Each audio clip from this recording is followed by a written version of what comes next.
Hello and welcome to the evening news for today, Monday, March 16, 2015. I'm Avinash Ramzan. Thanks for joining us. In the headlines, presidential candidates to address business community. Guyana is a happy country under PVPC, says Rohi. Police issue wanted bulletin for Providence murder suspect. Granger promises good life for Londoners. Georgetown man found dead on Yarrow Cabra farm. And Berbice man stabbed to death at rum shop. Now for the news in detail.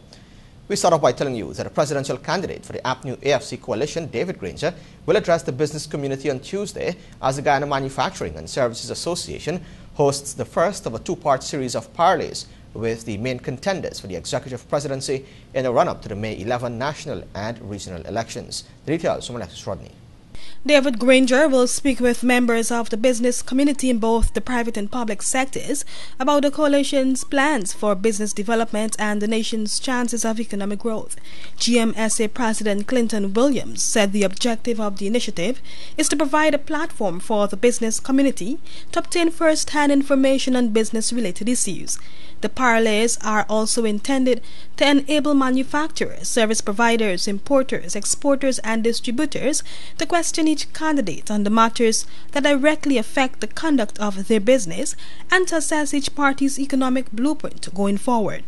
President Donald Ramotar is also expected to address entrepreneurs in the second parley.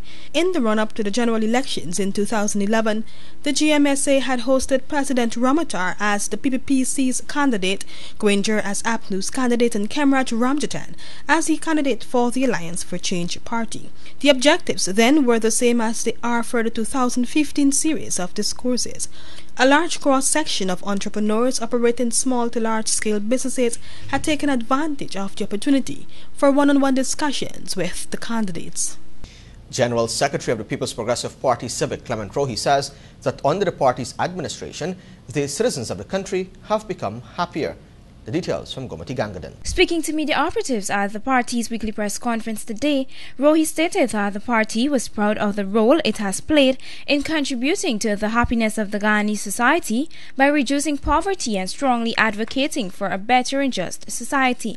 He noted that the happiness which has pervaded the land is as a result of the PPP's administration. This mood of happiness is the result of hard and painstaking work by the PVPC government to empower our people, in particular our young people, through the creation of a knowledge-based society where Guyanese from all walks of life are today in a much better position to realize their dreams of a good and satisfying life. The General Secretary further sought to debunk claims made by leader of the opposition at the launch of the coalition's campaign last week that Guyana was an unhappy country.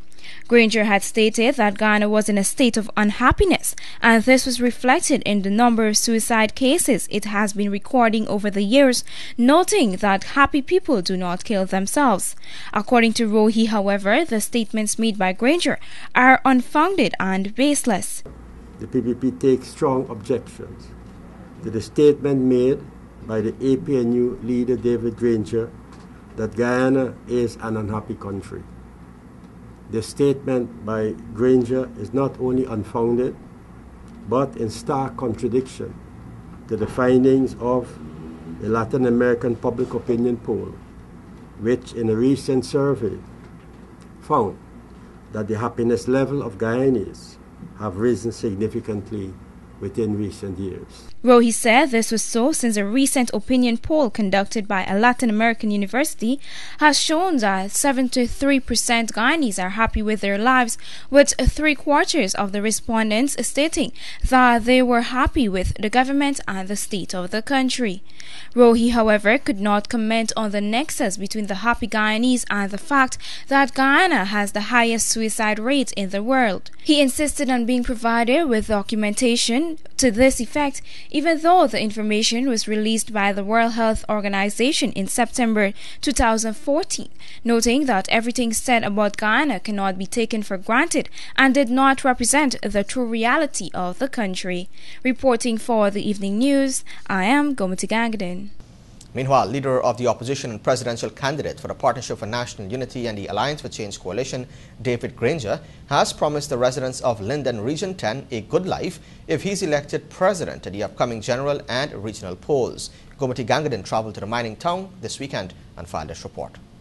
Speaking at the first grand public rally at Market Square, Linden on Saturday evening, which saw thousands in attendance, the APNU-AFC coalition presidential candidate David Granger disclosed that residents deserved more when compared to what they were getting under the present administration. Linden has talent, but why are you poor?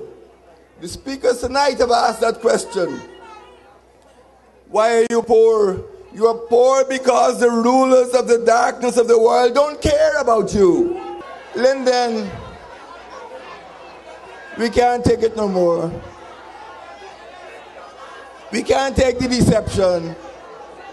We can't take the discrimination. We can't take the dependency. They want us to beg for everything. They want us to beg for TV. They want us to beg for clean water. They want us to beg for good road. They want us to beg to fix the Linden Ishuni Road. That's what they want us to do, beg them. Yes, Mr. Minister. Could I have a cash grant? Yes, Mr. Minister. Can I have a solar panel? That is how they're running our whole region.